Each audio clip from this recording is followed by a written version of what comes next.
The question is are we flatting or sharpening the 5 and things like this? To me, I don't know if it's a book definition, but my own definition of an altered dominant arpeggio chord scale is basically you have all the chord tones intact, so it's 1, 3, 5, flat 7, right? But everything else is you want to make it uglier. I'm going to play a bunch of wrong notes and I'm going to resolve it so you guys can hear what I'm talking about.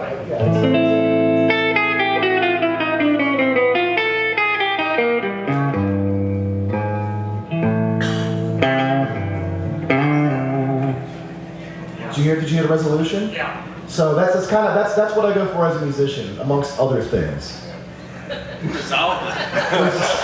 So basically, in a way, it's almost like what I'm saying is if you guys like if you go to the guitar shop, play licks, that's where it's at. That's fun, right? That's what you want to do. You want to do that. But just figure out what you're doing after the fact. Don't worry about it while you're playing. Don't stress over it. And look at it and go, okay. And you may find that you gravitated towards a flat 5, or we're talking about the flat 9 here, and things like that. So the next thing you know, you got a personality as a player, in my opinion. When it comes to playing the guitar, if you document some way or how what you're doing, you can expound on it, right? So that's kind of where I come from. Is documentation is where it's at. So if you learn something, even if it's your own terms, if it's your own terminology, like just at least label it and understand what it is, so you can go back to it later and expound on it. You know what I mean? Yes. In terms of patterns, we were just talking about pattern playing experts.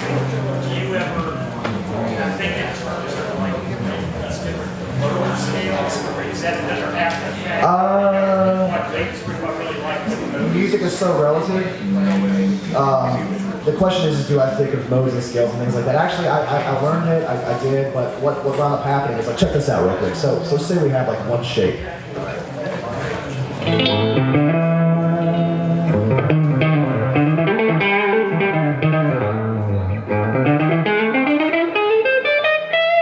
See what I did right there? I played the same exact thing in 3 octaves. You can actually take, like, here's another example. It's actually just like it's a fragment of an arpeggio. So we have this, right? So I'm going to take that and get comfortable with it. So I'm comfortable with that. Now I'm going to take it up another octave.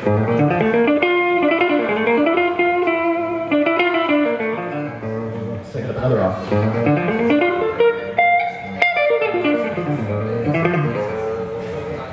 So now I have this little custom Emil Werstler scale. It's copyrighted, by the way.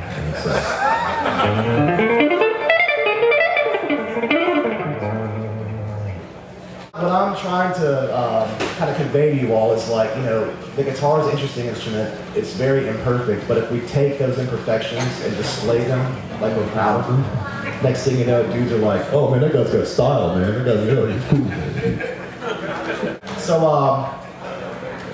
I'm Emil Werstler, by the way. This is my Ault.